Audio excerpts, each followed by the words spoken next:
Assalatu wassalamu ala asyrafil anbiya'i wal mursalin Sayyidina wa maulana Muhammadin wa ala alihi wa ashabi ajma'in, amma ba'd. Pertama, martabat yang ketiga yaitu bernama wahdiyah, yang artinya bernama martabat ta'yin sani, artinya zat Allah yang bernama Muhammad. Karena Muhammad itu daripada af'al Allah Ta'ala, yang artinya perbuatan Allah Ta'ala, dengan ilmunya yang mana aku sekalian alam jadi daripadanya. Inilah hakikat kita, sebab ialah kenyataan zat ayan sabitan namanya, artinya diri yang sudah nyata. Adapun ketiga martabat yang tersebut di atas yaitu ahdiyah, wahda, wahdiyah, kesemuanya itu qadim lagi tajalli pada diri kita. Ya, kita bahas satu-satu. Pertama, yang dimaksud dengan martabat yang ketiga yaitu wahdiyah, yang artinya bernama martabat ta'yin syani, artinya zat Allah yang bernama Muhammad, karena Muhammad itu berasal daripadanya. Muhammad itu juga adalah merupakan af'alnya Allah Ta'ala, artinya perbuatan Allah Ta'ala juga, dengan ilmunya yang mana aku sekalian alam jadi daripadanya. Inilah hakikat kita, sebab ialah kenyataan zat ayan sabita. Jadi maksudnya begini, kemarin kita sudah ulang ini penjelasan, ini persoalan hanya konsep istilah dalam ilmu tasawuf.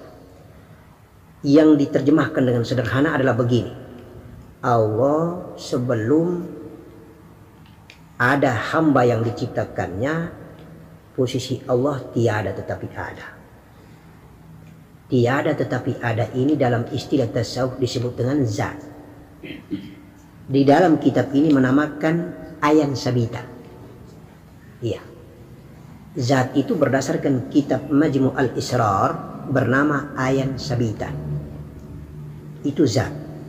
Nah, ketika Allah sebagai pencipta yang sesungguhnya tiada tetapi ada, yang bernama zat itu keluar dari dirinya, atau dia memproduksi menciptakan yang baru bernama Nur Muhammad, maka berdasarkan pandangan tasawuf, Nur Muhammad itu adalah kenyataan daripada zat Allah, wujud daripada zat Allah.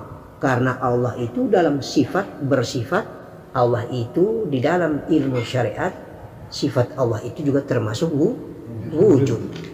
Nah, Allah dalam keadaan kosong, tiada tetapi ada, namanya zat. Di dalam kitab ini namanya ayan sabita. Keluar dari kosong berwujud, namanya Nur Muhammad. Nah, Nur Muhammad ketika menjadi jasmani manusia namanya Muhammad. Maka sesungguhnya Muhammad di dalam sabdanya mengatakan, ana minurillah al-alamina minuri, aku dari cahaya Allah dan karena cahayaku seluruh alam tercipta. Nah, ini yang dijelaskan di dalam kitab dalam bahasa dan istilah di sini. Martabat yang ketiga yaitu wahdiyah, yang artinya bernama martabat ta'yin syani, artinya zat Allah bernama Muhammad. Karena Muhammad itu daripada af'al Allah. Af'al itu gerak dan perbuatan jasmani. Begitu. Zat ayan sabitan namanya, artinya diri yang sudah nyata. Ya, jadi Muhammad atau Nur Muhammad itu adalah diri yang sudah nyata dari zat ayan sabita.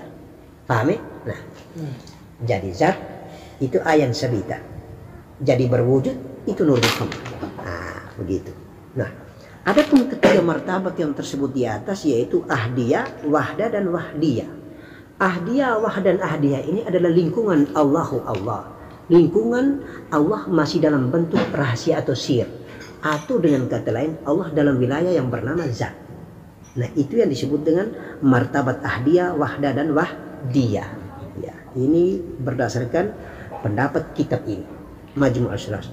Kesemuanya yang bernama Ahdiyah, Wahdah dan Wahdiyah ini kodim lagi tajalli pada diri kita. Maksudnya apa?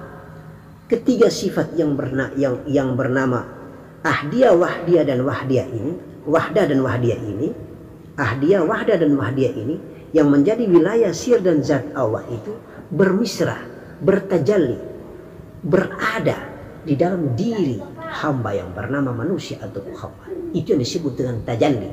Begitu. Nah, pasal di dalam kitab ini menyatakan menyatakan martabat hamba. Martabat hamba itu meliputi yang pertama alam ruh. Ada 4 alam yang dimaksudkan dengan martabat di dalam proses tajallinya Allah sebagai zat menuju kepada diri kita sebagai hamba ini. Paham ya? Nah, apa 4 martabat itu? Pertama meliputi martabat alam ruh. Yang kedua alam misyal. Yang ketiga alam ajsam. Yang keempat alam insan. Nah, jadi proses zat menjadi Nur Muhammad kemudian bertajalli ke dalam diri kita sebagai hamba. Nah, itu di dalam berdasarkan kitab ini dia melampaui 4 alam. Paham ya? Jadi tajallihnya itu kepada diri kita meliputi ada 4 proses, 4 tahapan, 4 alam. Pertama di alam ruh. Berdasarkan kitab ini dikatakan alam ruh yaitu martabat nyawa, Nur Muhammad atau Nur Allah yang artinya cahaya Allah itu memberikan perintah kepada sekalian alam. Nyata daripada bayang-bayang wujud, bayang-bayang jua daripada asal ta'yin dan asal pada hakikatnya. Demikianlah alam ruh itu. Nah, jadi ini maksudnya ketika Allah sebagai zat tadi keluar kemudian berada di posisi alam ruh menjadi Nur Muhammad. Nah, itu yang disebut dengan proses tahapan pertama tajallinya zat Allah menuju ke hambanya. Jadi yang menjadi hamba pertama dari semua ciptaan Allah ini adalah Nur Muhammad. Di alam yang pertama itu disebut dengan alam ruh. Nah, ini berdasarkan kitab ini. Jadi di kitab ini dikatakan Nur Muhammad itu menjadi bayang-bayang nyata. Jadi dia merupakan kenyataan daripada bayang-bayang, kenyataan daripada zat. Itu diterjemahkan dalam bahasa dan istilah tasawuf berdasarkan kitab ini adalah merupakan nyata daripada bayang-bayang. Jadi di zat itu dikatakan bayang-bayang, menjadi Nur Muhammad sudah nyata. Nah, posisi mereka di mana tempatnya berada di alam ruh. Nah, ketika Allah masih berada di alam zat, ingat baik-baik kita kembali ke atas tadi, dia berada di 3 martabat itu. Nah, apa martabat itu tadi? Martabat itu adalah martabat Ahdiyah, Wahdiyah dan Wahdah. Gitu. Nah, sekarang pasalnya itu sudah bertajalli ke manusia, bertajalli ke menjadi hamba gitu maksudnya. Nah, sudah keluar di alam ruh, maka yang zat tadi menjadi Nur Muhammad. Maka dia menjadi kenyataan dari bayang-bayang. Nur Muhammad menjadi nyata, kenyataan dari bayang-bayang zat itu. Nah, sekarang kedua alam misyal. Alam misyal artinya berdasarkan kitab ini martabat alam sekalian bagi segala rupa jisim. Maksudnya rupa yang halus. Rupa yang halus yang tiada menerima bagi dan huruf apa-apa, yaitu wujud Allah yang mempunyai martabat. Maksudnya ketika di alam misyal, Nur Muhammad yang di alam roh tadi yang menjadi kenyataan dari bayang-bayang atau zat Allah itu, dia sudah menuju kepada tahapan kedua. Nur Muhammad sudah membentuk tubuh halus. Sudah menjadi tubuh halus. Paham ya? Nur Muhammad tidak lagi sebagai nur, tetapi dia sudah bertajalli menjadi sebuah profil tubuh halus. Nah, di alam jisim, halus itu bahasa kitab ini mengatakan jisim. Nah, gitu. Kemudian menarik, ini proses perjalanan Allah dirinya menjadi Nur Muhammad, proses Nur Muhammad menjadi hamba itu. Allah menjadi hamba itu maksudnya. Hamba pertama adalah Nur Muhammad, sekarang hamba kedua di alam misyal, yaitu menjadi tubuh halus. Masuk menjadi hamba di alam yang ketiga. Nah, gitu. Paham ya? Di alam ketiga disebut dengan alam ajsam. artinya alam segala tubuh kita yang lahir ini wujud Allah jua pada hakikatnya. Karena jikalau tiada zahir, tidak ada juga yang batin. Karena yang zahir dan yang batin itu ada jua. Maksudnya apa? Maksud sudah masuk menjadi jasmani utuh, sudah menjadi tubuh kasar. Paham ya? Nah, jadi zat menjadi Nur Muhammad di alam ruh, kemudian menjadi tubuh halus di alam hisyab, kemudian menjadi tubuh kasar raga ini. Sudah jadi menjadi jasmani, disebut alam, dimasuk ke dalam alam ajsam. Nah, sekarang alam yang terakhir itu disebut dengan alam insan. Berdasarkan kitab ini, alam insan artinya alam perhimpunan segala martabat tersebut, semuanya itu bernama insan kamil. Artinya manusia yang sempurna. Karena sudah putus hakikatnya, tiada lagi mengenal lahir dan batin, melainkan kudrat dan iradat sendirinya yang berlaku. Seperti isyarat Sayyidina Abu Bakar, Sayyidina Umar, dan Sayyidina Ali. Nah, kita ke atas. Dimaksud dengan alam keempat ini, posisi Nur Muhammad di alam insan, raga yang sudah sempurna tadi itu belum sempurna kalau dia belum dikatakan insan kamil. Apa? Mengapa disebut dia belum sempurna? Dia belum bikin apa-apa. Ketika raga ini dikatakan alam insan kamil atau alam itu sempurna, apabila posisi Nur Muhammad yang menjadi jasmani tadi itu, dia sudah meliputi dan memeluk seluruh alam semesta. Jadi di dalam profil tubuh jasmani Nur Muhammad ini sudah menjadi raga tadi di alam ajasam tadi itu di alam ajasam tadi itu Nur Muhammad ini sudah bercahaya. Jadi di dalam nur, di dalam tubuh kasar, di dalam jasmani itu ada semua ciptaan Allah. Di dalam mikrokosmos yang kemarin saya bilang itu, yang kemarin saya katakan itu, di luar ini makrokosmos, di sini mikrokosmos. Di dalam ini ada gunung, ada matahari, ada bulan, seluruh ciptaan Allah ada di dalam tubuh ini. Nah, ketika Nur Muhammad ini meliputi dan mencakupi sampai dengan raga ini semua di luar, itu namanya manusia bercahaya. Manusia bercahaya itu dikatakan insan yang sempurna, insan kamil. Mengapa dikatakan insan kamil? Karena tangannya ini sudah merupakan tangan Allah, matanya mata Allah, telinganya telinga Allah, kakinya kaki Allah, af'alnya Allah, geraknya Allah. Fa'idha aroda say'an ayyakula lahu kun fayakun. Hanya kun fayakun, jadi maka jadi sudah. Jadi itu putus hakikatnya. Tidak ada lagi perpisah antara Nur Muhammad dengan jasmani, antara Allah dengan hambanya. Semuanya sudah Allah yang maha besar itu meliputi, memeluknya, mencakupinya. Nah, itu namanya af'al. Insan yang semacam ini disebut dengan insan kamil. Kalau kita ini belum sampai ke insan kamil, masih di alam ajasam, proses Nur Muhammadnya.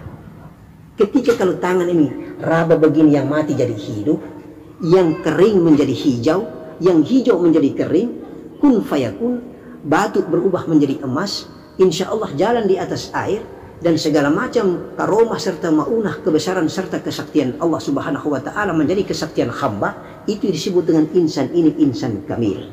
Tidak ada lagi yang dilihat hamba, tetapi Allah yang dilihat. Faham? Nah, itu terjemahan berdasarkan kitab ini, Majmu' al-Isra. Nah, kemudian mari kita lanjut, yang berlaku seperti isyaratnya Sayyidina Abu Bakar. Nah, jadi berlaku seperti isyaratnya Sayyidina Abu Bakar, Sayyidina Umar, Sayyidina Ali. Jadi berdasarkan kitab ini, tandanya kita jelaskan ini berlaku atau berada pada 4 sahabat. Maksudnya apa yang kita jelaskan ini, yang mengalami insan kamil pertama di muka bumi ini adalah baginda Nabi Muhammad Sallallahu Alaihi Wasallam. Kemudian 4 sahabatnya ini melihat baginda Nabi Muhammad, mereka melihat isyarat itu, isyarat tajalihnya zat ke nur, nur ke yang halus ke yang jasmani. Paham ya? Nah, itu menurut pendapat atau menurut isyarat atau tanda yang ditandai oleh Sayyidina Abu Bakar begini, tiada aku melihat akan sesuatu kecuali Allah yang kulihat dahulunya. Jadi menurut datuk kita Sayyidina Abu Bakar melihat datuk baginda kita itu, dia berpendapat begini, tidak aku melihat akan sesuatu kecuali Allah yang kulihat dahulu. Begitu. Sementara menurut Datuk Sayyidina Umar kalau melihat insan kamil itu, Datuk Baginda Nabi ini, beliau berpendapat begini, tidak aku lihat akan sesuatu kecuali aku lihat Allah sertanya. Ini kalimat tasawuf ya? Nanti kita terjemahkan satu-satu. Kalau menurut Datuk Sayyidina Ali lain lagi, Datuk Sayyidina Ali dia bilang, tidak aku lihat sesuatu kecuali Allah yang kulihat di dalamnya. Nah, berdasarkan kitab ini, isyarat ini menunjukkan bahwa Sayyidina Ali tiada lagi melihat sesuatu sifat, hanya Allah Ta'ala yang dilihatnya di dalam sifatnya. Dan tiada lagi Ali melihat lain daripada dirinya, karena sebenarnya saat Allah itu tiada lain daripada dirinya sendiri. Seperti firman Allah yang artinya dia juga yang pertama, dia juga yang kemudian, dia juga yang nyata, dia juga yang tersembunyi. Berarti menurut pendapat Datuk kita Sayyidina Ali, tanda yang dia lihat insan kamil yang ada di Datuk Baginda itu sudah tidak ada lagi hamba. Yang dia lihat adalah Allah, kesempurnaan yang dilihat.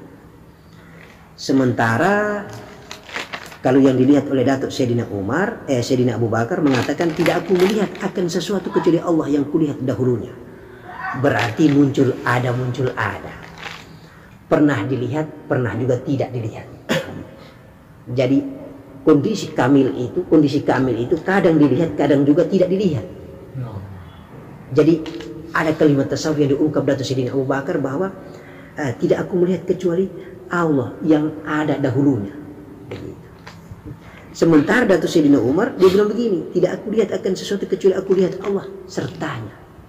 Berarti dia melihat ada dua yang selalu bersama. Yang selalu bersama. Jadi bukan membungkus menyatu sebagaimana yang dilihat Datuk Sayyidina Ali, tetapi dia lihat pisah-pisah.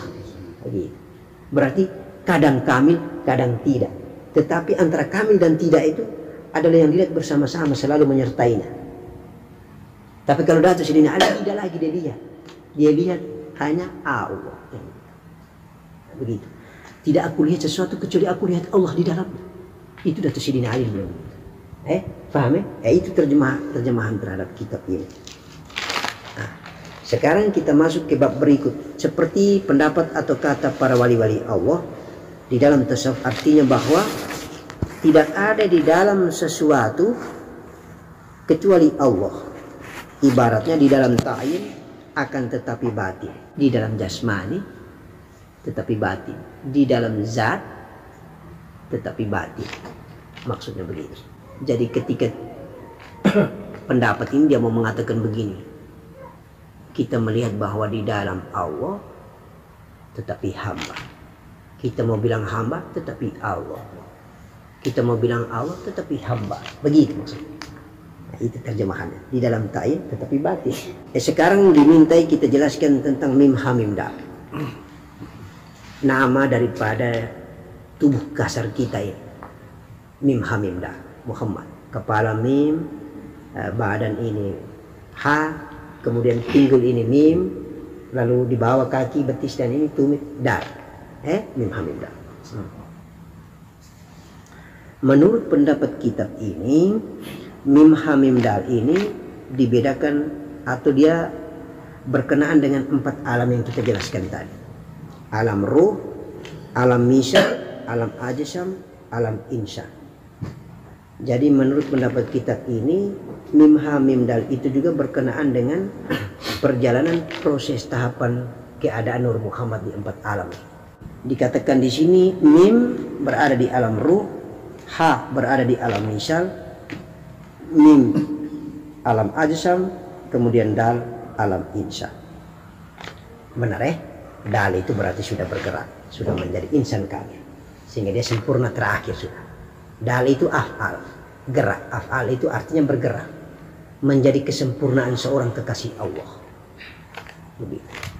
Sudah beraktivitas yang bernama Allah menjadi hamba. Begitu. Paham ya? Nah, jadi dari gaib menjadi nyata. Nah, aktivitas yang nyata itu yang disebut dengan af'al. Zat masih gaib. Nur Muhammad masih gaib. Tubuh halus masih gaib. Batas sampai di alam ajsam dia sudah mulai nyata. Jadi alam ruh, kemudian alam misal itu masih gaib semua. Masuk di alam ajsam sudah raga nyata, Pak. Masuk alam insan, insya Allah yang nyata ini sudah membenarkan dirinya. Begitu. Mengenal sejati dirinya. Sehingga yang di dalam bernama Nur Muhammad meliputi semua sampai dia di luar. Maka tidak ada lagi hamba pada saat itu yang Datuk Sayyidina Ali berisyarat. Begitu. Yang aku lihat Allah di dalamnya. Bergerak tangan adalah tangan Allah. Bergerak kaki adalah kaki Allah. Bergerak melihat mata, mata Allah, mata Allah. Tangan, telinga Allah. Sudah sempurna raga ini, jasmani ini. Kemudian ini menyangkut asal muasal daripada af'al atau asal muasal daripada jasmani. Ini bab berikut dijelaskan ini. Asal muasal kita kemarin itu bersumber dari alam badi pertama, api, angin, air, tanah. Ini berdasarkan kitab Majmu' al-Israr ini dijelaskan tentang asal jasmani atau asal afal, api, angin, air, tanah lengkap dengan cahayanya. Kemudian posisi asal dan muasal dia berada di jasmani ini di bagian mana. Jadi pertama itu dia mengatakan bahwa unsur api dia memiliki cahaya berwarna merah. Kemudian dia menempati tubuh manusia di bagian darah. Jadi dari gaib cahaya, api itu berwarna merah. Di mana api itu berada di tubuh manusia? Di darah. Dijaga atau dikawal oleh malaikatnya siapa? Malaikat yang menjaga bernama Jibril. Paham ya? Ini dalam bahasa kitab ini disebut di alam qamariyah. Begitu. Jadi ingat baik-baik. Api ketika sudah di jasmani manusia berada di darah. Cahayanya berwarna merah. Dikawal dan dijaga oleh malaikat Jibril. Nah, sekarang yang kedua, air. Unsur kita ini, unsur jasmani yang dari alam badi tadi ya. Nah, air yang dimaksud itu adalah setetes mani, spermatozoid. Air ini cahayanya berwarna putih. Kemudian dikawal dan dijaga oleh malaikat Mikail. Di dalam kitab ini disebut dengan istilah tubania. Jadi sudah tahu persisnya, air yang dimaksud adalah air mani atau spermatozoid. Cahayanya berwarna putih. Dijaga dan dikawal oleh malaikat Mikail. Unsur air kita berdasarkan yang gaib itu berada di tubuh kita di bagian mani. Cahayanya berwarna putih. Unsur api di bagian tubuh kita berada di darah. Gitu. Nah, kemudian unsur yang ketiga adalah unsur angin. Unsur angin ini dia berwarna hijau cahayanya, dijaga oleh malaikat Israel. Di mana di bagian tubuh kita unsur angin itu? Di tulang. Iya. Berdasarkan kitab ini yang terakhir adalah unsur tanah. Tanah itu berwarna hitam. Kemudian dia berada di bagian tubuh di bagian mana? Di bagian daging dan kulit. Ada juga pendapat di kitab ini unsur angin tadi bukan hanya di bagian tulang, tetapi justru di bagian nafas. Paham ya? Nah, dijaga oleh malaikat Israel. Nah, jadi kita dicabut kita punya nafas, atau nafas itu kemarin kita istilah sebut dengan jiwa. Dia kembali karena malaikat Israel yang bawa tuh. Benar sudah? Nah, ini disebut di alam uriyah. Jadi ada komaria, api berada di darah, cahayanya berwarna merah, dijaga malaikat Jibril. Ada tubania, itu air mani atau spermatozoid berwarna putih, cahayanya dijaga oleh malaikat Mikail.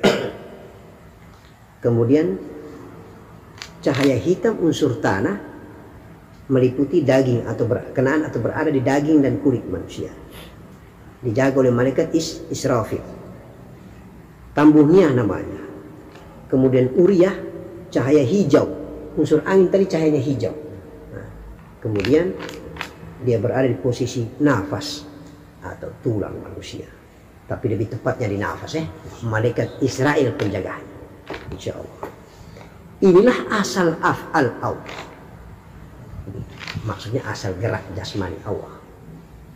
Jadi kita sudah mengenal diri yang sekecil-kecil sudah ini.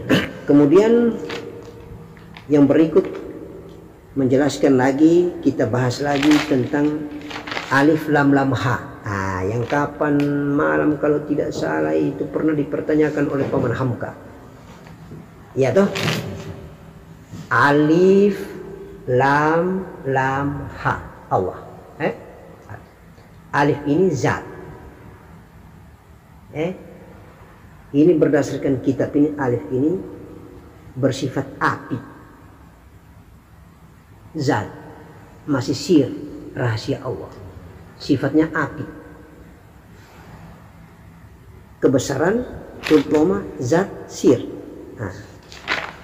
Kemudian lam yang kedua, lam pertama Allah lam yang pertama. Ini berdasarkan kitab ini sumbernya adalah air. Dia bersifat air.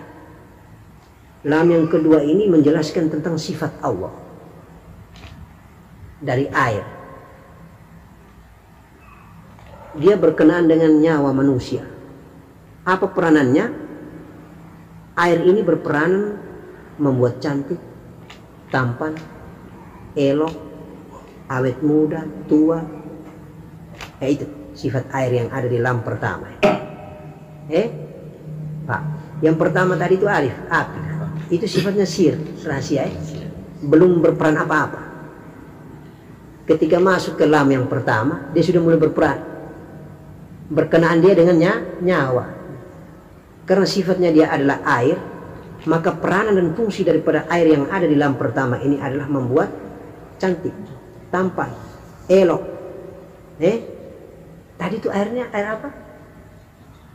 Air yang kita jelaskan tadi air apa? Air mani, spermatozoa. Kemudian lam yang kedua. Lam yang kedua ini di dalam kitab ini disebutkan bersumber angin. Di dalamnya terkandung angin. Hakikat lam yang kedua ini adalah nama, asma. Asma Nah, jadi zat, sifat, asma. Asma ini mengandung unsur angin. Apa watak daripada angin itu? Kekerasan, bergerak, hidup dan mati, prinsip. Gitu. Hidup, mati, angin, bergerak, keras. Ya tuh. Ini lam yang kedua. Ha yang terakhir af'al. Sifatnya tanah, kesempurnaan. Dia berkenaan dengan tubuh. Jadi kalau kita runut dari belakang, mulai dari ha, lam yang kedua, lam yang pertama, alif, tubuh, hati, nyawa, rahasia, nyawa, hati, tubuh. Paham? Itu jadi kalau lihat alif, lam, ha langsung tahu memang alif itu zat. Dia mengandung api. Lam yang pertama itu sifat. Dia mengandung air. Apa peranannya? Bikin orang muda atau tua, bikin orang tampan atau cantik, bikin orang elok atau tidak. Air yang dimaksud adalah spermatozoid yang sudah dijelaskan tadi. Gitu. Lam yang pertama tadinya nyawa. Lam yang kedua berkaitan dengan hati. Begitu. Lam yang kedua itu asma. Begitu. Jadi tahu sudah. Lam yang pertama itu berhubungan dengan air. Namanya sifat. Lam yang kedua berhubungan dengan hati. Lam yang kedua. Lam yang pertama nyawa. Alif itu zat, rahasia. Lam yang kedua hati. Lam yang kedua hati. Berhubungan dengan angin. Lam pertama air. Lam yang kedua angin. Angin itu peranannya apa tadi? Hidup, mati, keras. Ya toh?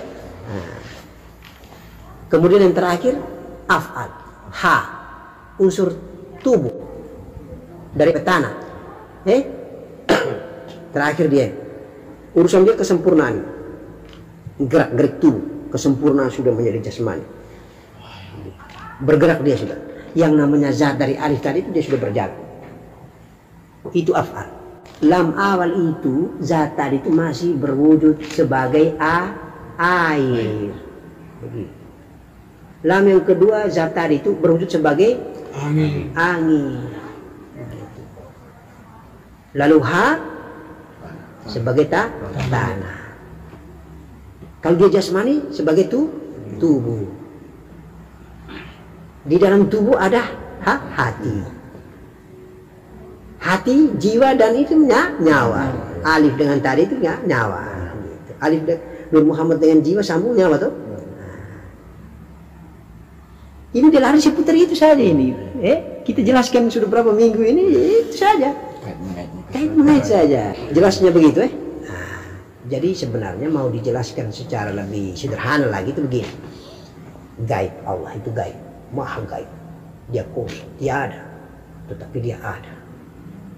Tapi dia belum berwujud.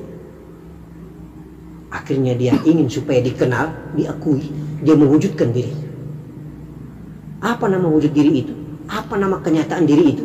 Nur Muhammad. Kemudian Nur Muhammad belum puas juga, masih gaib juga. Dia ingin menyatakan gaib dirinya, membentuk profil tubuh halus. Sudah sampai di tingkat tubuh halus, dia belum puas juga. Mau membuat profil dirinya lebih nyata lagi dari tubuh halus itu. Menjadi jasmaninya. Sekarang kita yang duduk ini sudah.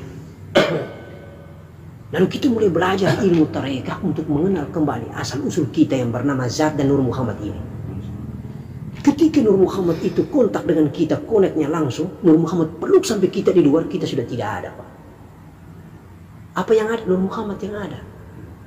Lalu tangan kita sudah menjadi tangan Allah, kaki kita sudah menjadi kaki Allah, mata kita sudah menjadi mata Allah, mulut kita sudah kun fayakun, bicara dan bicaranya Allah. Semuanya ini adalah Allah. Sesungguhnya kita sudah menjadi insan kamil, insan sempurna. Inilah yang dilihat oleh Datuk Sayyidina Ali terhadap Datuk Baginda Nabi Muhammad sallallahu alaihi wasallam. Maka makhluk yang menjadi insan kamil pertama adalah Datuk Baginda Nabi Muhammad sallallahu alaihi wasallam. Kemarin saya sudah katakan itu adalah tubuh Allah, tubuh Muhammad, tubuh Allah bernama Muhammad. Muhammad sallallahu alaihi wasallam adalah jasmani Allah. Jiwa Muhammad sallallahu alaihi wasallam jiwa Allah. Nur Muhammad adalah nur Allah. Nur Allah di dalam zat Allah. Maka Allah lah adanya. Tetapi Muhammad SAW bukan Allah. Paham? Iya. Ini kesimpulan terakhir sudah. Abu paham ya? Paham ya? Itu perjalanan diri kita nak. Itulah perjalanan diri kita. Jadi kalau bagaimana itu Nur Muhammad jadi jasmani? Kita kembali api angin air tanah. Jadi kalau disimpulkan ada dua saja. Allah menciptakan jasmani dan ruhani. Ruhani pun berasal dari Nur Muhammad. Jiwa ini berasal dari Nur Muhammad. Jasmani pun berasal dari Nur Muhammad. Jasmani tiada. Nur Muhammad dengan Nur Muhammad baru bertemu. Nurun ala nur. Zat Allah yang ada. Faham nak? Iya. Dari mana datangnya Nur Muhammad di tubuh manusia ini yang bernama Adam dan kita-kita ini? Kemarin kita sudah jelaskan. Pertama Allah tiup masuk ke dalam otak. 100 tahun lamanya dia bertengger. Kemudian pindah ke mata.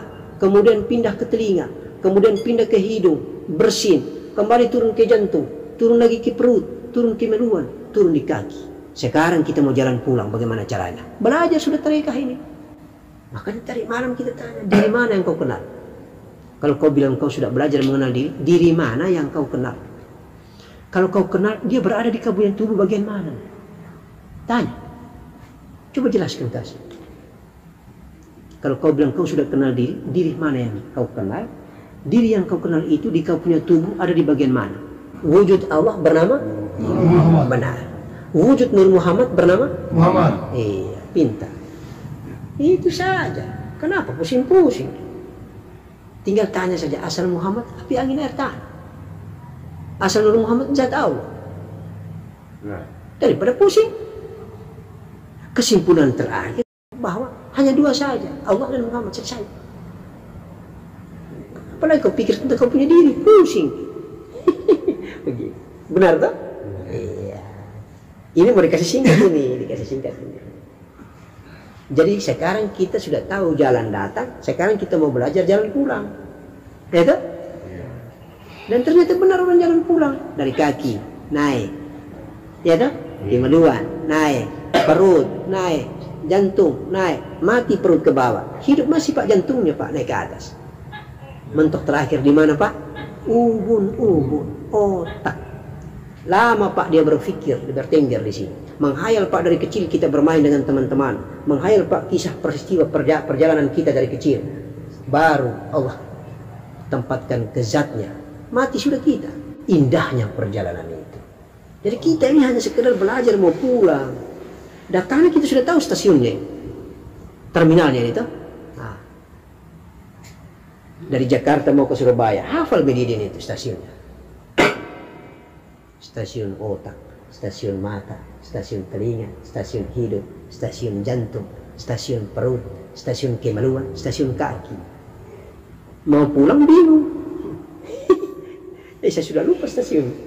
Karena apa bingung? Karena tidak kenal aslinya tadi. Sudah jadi jasmani, lupa dengan kenyataan dirinya, lupa dengan keaslian dirinya, lupa dengan hakikat dirinya, lupa dengan dirinya, lupa juga lah dengan Allah.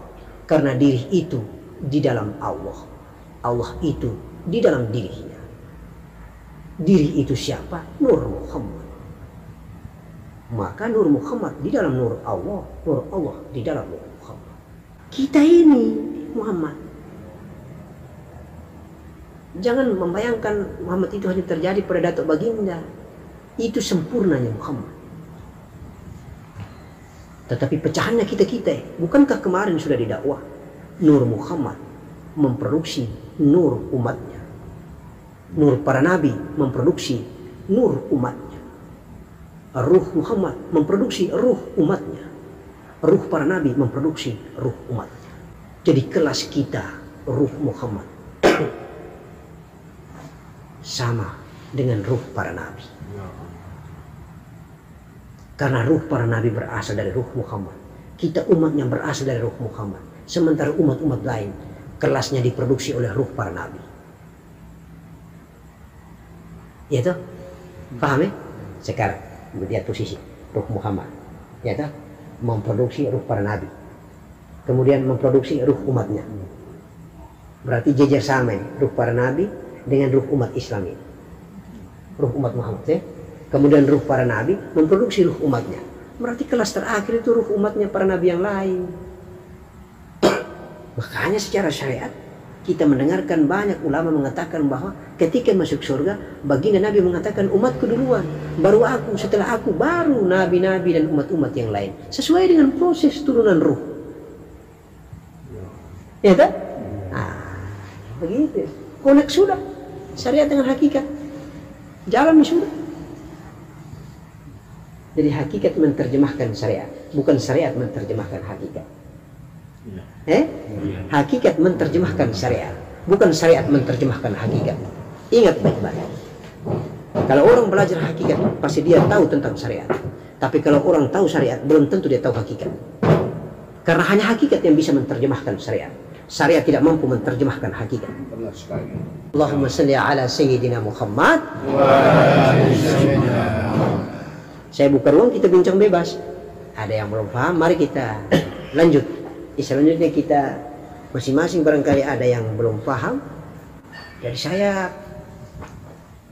punya target itu yang penting, kita belajar mengenal diri, tapi betul-betul kita faham dan tahu betul diri kita mana yang kita kenal, perjalanan datang dan perjalanan pulang. Maka benar itu Allah berfirman, barang siapa mengenal diri pasti dia mengenal Allah. Ya, kalau kita tahu asal muasal diri berarti kita tahu Allah. Maka kita tidak salah sembah lagi. Jadi kita bisa menarik kesimpulan pemenade macam kita perbincang itu malam ya. Alif lam lam ha Allah itu bukan nama, itu identitas. Alif itu zat, kemudian lam yang pertama itu sifat, lam yang kedua itu asma, ha itu af'al. Terjemahannya sudah kita jelaskan tadi. Jadi bukan nama. Ketika dia berwujud, sudah menyatakan dirinya di dalam sifat, Nur Muhammad namanya. Ya kan? Dia keluar ke lam yang pertama, baru namanya Nur Muhammad. Lam yang kedua, baru namanya Nur Muhammad. Jadi, wujud daripada Allah bernama Nur Muhammad. Wujud daripada Nur Muhammad bernama Muhammad.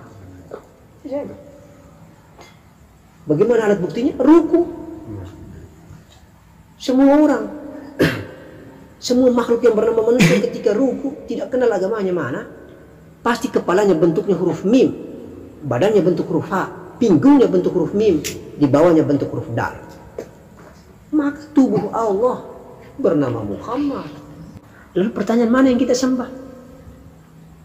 Nah, sembah yang tiada atau sembah yang ada? Sembah yang tidak berwujud atau sembah yang berwujud? Tidak berwujud. Tidak berwujud. Nah, apa alasannya? Coba. Apa argumentasinya? Asal dari yang tidak berwujud. Hah? Asal dari yang tidak berwujud. Tidak. Kenapa? Kenapa kamu berargumentasi yang kamu sembah adalah yang tidak berwujud? Apa alasannya? Sehingga kita sembah yang tidak berwujud, bukan kita sembah yang berwujud. Coba. Tapi alasan apa sehingga engkau tunduk bangun ini dengan dia yang tidak berwujud, bukan kepada yang berwujud? Apa argumentasimu? Oh, bermain dulu akal lah. Karena kewujudan kita berasal dari yang tidak berwujud. Kenapa? Karena kewujudan diri kita berasal dari yang tidak berwujud. Oke. Siapa lagi punya argumentasi? Kalau menurut Paman Sumar, kita yang berwujud berasal dari yang tidak berwujud. Maka pantas kita menyembah adalah yang tidak berwujud. Nah, sepakat? Nah, jadi bahasa yang lebih jelas lagi adalah yang tidak berwujud itulah tiada pernah awal, tidak pernah akhir.